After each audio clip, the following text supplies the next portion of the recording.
Bien souvent, quand on est débutant avec Python, on a entendu parler de la fonction type, mais pas forcément de la fonction isInstance. Pourtant, c'est généralement isInstance que j'utilise pour vérifier si un objet est d'un certain type, et je vais vous expliquer ici pourquoi.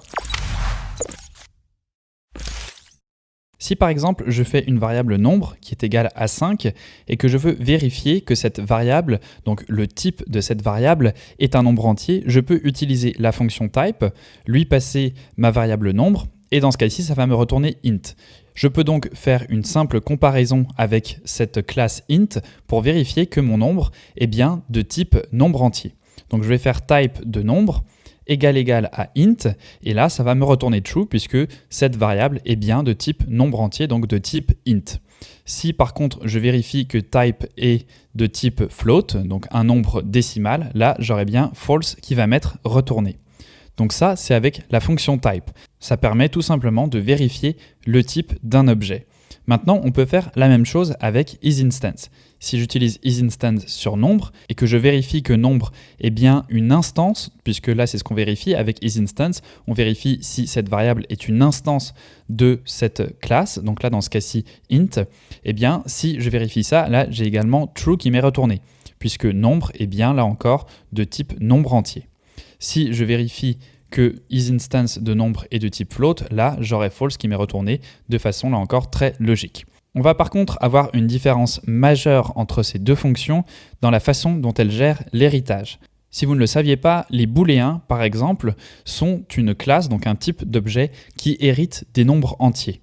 Si j'utilise type pour vérifier le type d'un booléen, donc dans ce cas-ci true, si je fais égal à bool, dans ce cas-ci j'aurai bien true. Donc là jusque-là c'est normal. Si en revanche je fais type de true égal à int, là je vais avoir false, puisque le type de true c'est booléen, c'est bool ici et ce n'est pas int, nombre entier. Donc jusque là tout va bien. Par contre avec isInstance, si je vérifie que true est une instance de int, là je vais avoir true qui va m'être retourné. Pourquoi ? Parce que comme je viens de vous le dire, les booléens sont un type qui hérite des nombres entiers. Donc dans ce cas-ci, notre booléen true ici, c'est bien une instance de nombre entier. Puisque la classe bool hérite de nombres entiers, donc hérite des int, eh bien cette variable ici est une instance de nombre entier si vous voulez. Donc là vous voyez la différence majeure entre la fonction type et la fonction isInstance, qui peut amener à un résultat différent, puisqu'avec type ici on avait false, alors qu'avec isInstance on a true. Donc ça c'est vraiment parce que isInstance va gérer cette notion d'héritage. isInstance elle est également très pratique quand on veut vérifier plusieurs types. Imaginons par exemple qu'on ait une variable et on veut vérifier si elle appartient à un type ou à un autre. Eh bien, on peut utiliser un tuple avec isInstance. Donc là, je vais vérifier par exemple si true est de type int ou float. Donc je pourrais faire ça avec n'importe quel type ici. Je pourrais mettre un string ou un booléen. Et à chaque fois, en fait, on va vérifier si cet objet est contenu dans ce tuple de type. Donc là, je fais entrer pour valider et j'ai bien true qui m'est retourné, puisque les booléens héritent, comme on vient de le voir, des nombres entiers. Et donc là, on a bien int dans notre tuple. Par contre, si je mettais float et string, là on aurait false, puisque cet objet ici n'est pas de type float ni de type string. Et on peut en mettre autant qu'on veut comme ça, on pourrait tester 3, 4 ou 5 types différents. Donc là encore, une différence entre isInstance et type. isInstance est donc beaucoup plus pratique, comme vous le voyez, puisqu'on peut tester plusieurs choses d'un coup. Il y a juste cette notion d'héritage qu'il faut bien comprendre, puisque ça peut vous jouer des tours. Donc si vous voulez vraiment vérifier l'héritage, eh bien dans ce cas-ci, privilégiez isInstance. Si vous n'en avez rien à faire, vous pouvez utiliser type. Et si vous n'en avez rien à faire ou vous voulez spécifiquement vérifier le type d'un objet sans gérer l'héritage, eh bien dans ce cas-ci, là encore, vous allez devoir utiliser type à la place de isInstance. Je vais vous montrer avec un exemple un peu plus concret ici. J'ai créé une classe qui s'appelle malist et qui hérite de la classe list. Je n'ai rien à l'intérieur de cette classe, c'est vraiment juste pour l'exemple. Ici, je crée une instance L qui est créée à partir de ma liste. Et là, je vais afficher différentes choses. Je vais afficher le type de L. Je vais afficher ensuite si le type de L est égal au type list. Et je vais ensuite faire la même chose avec isInstance.